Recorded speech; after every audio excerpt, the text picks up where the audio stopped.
ओम शांति। आइए सुनते हैं 21 मार्च 2024 के शिव बाबा की ज्ञान मुरली और ईश्वरीय महावाक्य।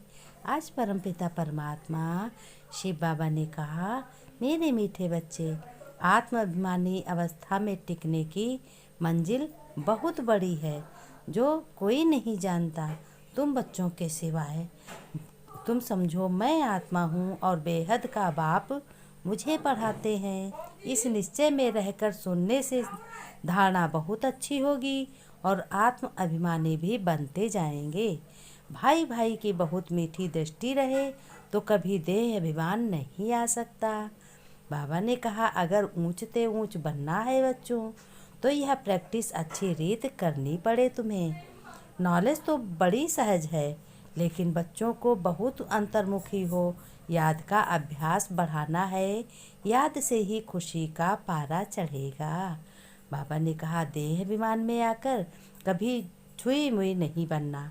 बाप की याद में रहेंगे तो कभी मुरझाएंगे नहीं। बाबा ने कहा, अपना चार्ट रखना चाहिए कि हम कहाँ तक आत्माभिमानी बने हैं। सबको भाई भाई समझकर बात करते रहे। कोई को दुख तो नहीं देते हो। कदम कदम पर अपना पूरा चार्ट निकालना चाहिए।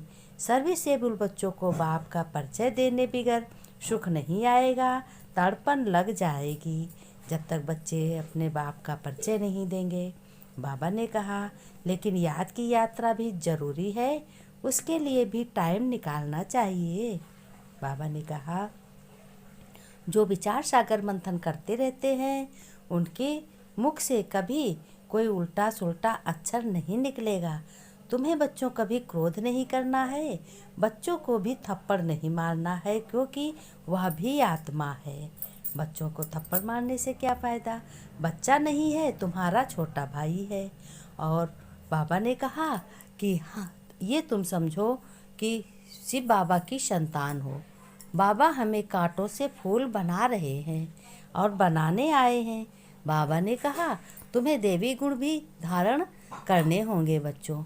पढ़ाई पर पूरा ध्यान रहे। ये नशा होना चाहिए कि हम रूहानी बच्चे हैं और रूहानी परमपिता परमात्मा बेहद के पिता से पढ़ाई पढ़ रहे हैं। यह है बहुत गुप्त खुशी बच्चों, गुप्त ज्ञान। तुम्हें खुशी होनी चाहिए। बाबा ने कहा, सारी दुनिया गंध में पड़ी है और तुम बच्चे कमल फूल के आसन पर विराजमान हो। बाबा ने कहा, हम अब सभी बच्चों को फूल बनाता हूँ। तुम्हें पता होना चाहिए कि हम कौन सा फूल बन रहे हैं, कोई कांटा तो नहीं बन रहे। शिव बाबा आते हैं स्वर्ग बनाने और रावण नरक बनाने आता है।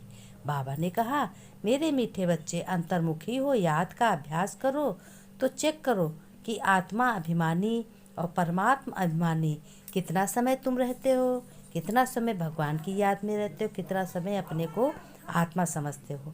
बाबा ने प्रश्न में पूछा, जो बच्चे एकांत में जाकर आत्म अभिमानी बनने की प्रैक्टिस करते हैं उनकी निशानी क्या होगी? उत्तर में बाबा ने बताया, उनके मुख से कभी उल्टा सुल्टा बोल नहीं निकलेगा। दूसरा है, भाई भाई का आपस में बहुत प्यार होगा, सदा शीर्षखंड होकर रहेंगे। धारणा बहुत अच्छी होगी, उनसे कोई विकर्म उल्टा सुल्टा कर्म नहीं होगा।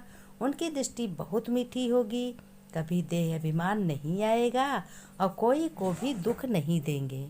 भल कोई भी कुछ कहे, लेकिन कहे अनसुनी, सुने अनसुनी कर देनी है। बाबा ने कहा, रूहानी बच्चों प्रति सिर्फ रूह कहेंगे तो फिर जीव निकल जाता है। इसलिए रूहानी बच्चों प्रति रूहानी बाप समझाते हैं। अपने को आत्मा समझना। हम आत्माओं को बाप से यह नॉलेज मिलती है। बच्चों को देही अभिमानी हो रहना है। बाप आए ही हैं बच्चों को नॉलेज देने। बाबा ने कहा, सतयुग में तुम आत्मा अभिमानी बनते हो, परंतु परमात्मा अभिमानी नहीं बनते हो। यहाँ तुम आत्माभिमानी भी बनते हो तो परमात्मा अभिमानी भी बनते हो, अर्थात कि हम बाप की संतान हैं। बाबा ने कहा, यहाँ पढ़ाई वहाँ पढ़ने की बात नहीं होती। धारणा में बाबा ने बताया कि विचार सागर मंथन कर अपनी ऐसी अवस्था बनानी है जो मुख से कभी भी कोई उल्टा सुल्टा बोल ना निकले। कदम कदम पर अपनी को चेक करना है कि हमसे कोई गलती तो नहीं हो गई है। वरदान में बाबा ने कहा, तुम बच्चों को वरदान मिला है और हमेशा सफलता को प्राप्त करते रहो। घर गृहस्थ में रहते निमित्त और निर्माण भाव से सेवा करने वाले बच्चे श्रेष्ठ सफलता मूर्त भाव।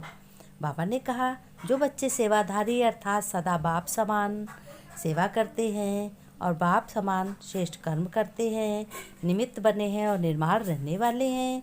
निर्माणता ही श्रेष्ठ सफलता का साधन है। किसी भी सेवा में सफलता प्राप्त करने के लिए नम्रता भाव और निमित्त भाव धारण करो, यानी बहुत ही सरल तुम्हारा स्वभाव होना चाहिए। इससे सेवा में सदा मौज का अनुभव करेंगे। सेवा में कभी थकावट नहीं होगी। कोई भी सेवा मिले, लेकिन इन दो विशेषताओं से सफलता को पाते सफलता स्वरूप बन जाएंगे। बाबा ने स्लोगन में बताया कि तुम्हें स्लोगन में कौन सा पाठ पक्का करना है, क्या होमवर्क करना है। सेकंड में विदेही बनने का अभ्यास हो तो सूर्यवंशी में आ जाएंगे। सेकंड में अभ्यास कैसा होना चाहिए? विदेही, कि हम आत्मा हैं, इस शरीर द्वारा हम कर्म करते हैं और कर्म करने के लिए आए हैं। हमारा परमपिता परमात्मा शिव बाबा है। हमारा आत्माओं का घर शांति धाम है, जहाँ शांति ही शांति है। बाबा ने कहा कि इतना भारी बात सोचने से तुम्हें कभी भी परेशानी या थकावट नहीं होगी। तुम सदा खुशी में रहो। शिव बाबा ने कहा लास्ट में कि बच्चों को बहुत ध्यान से ये पढ़ाई पढ़नी है। ये पढ़ाई इस संगम पर ही पढ़ने को मिलेगी। बाकी तो 21 जन्मों तक मौज ही मौज रहेगी। बाबा ने नमस्ते कि हम रूहानी बच्चों को, रूहानी बाप दादा को कि याद प्यार नमस्ते, गुड मॉर्निंग गुड मॉर्निंग। बच्चों ने नमस्ते कि हम रूहानी बच्चों की, रूहानी बाप दादा को याद प्यार नमस्ते, गुड मॉर्निंग। शिव बाबा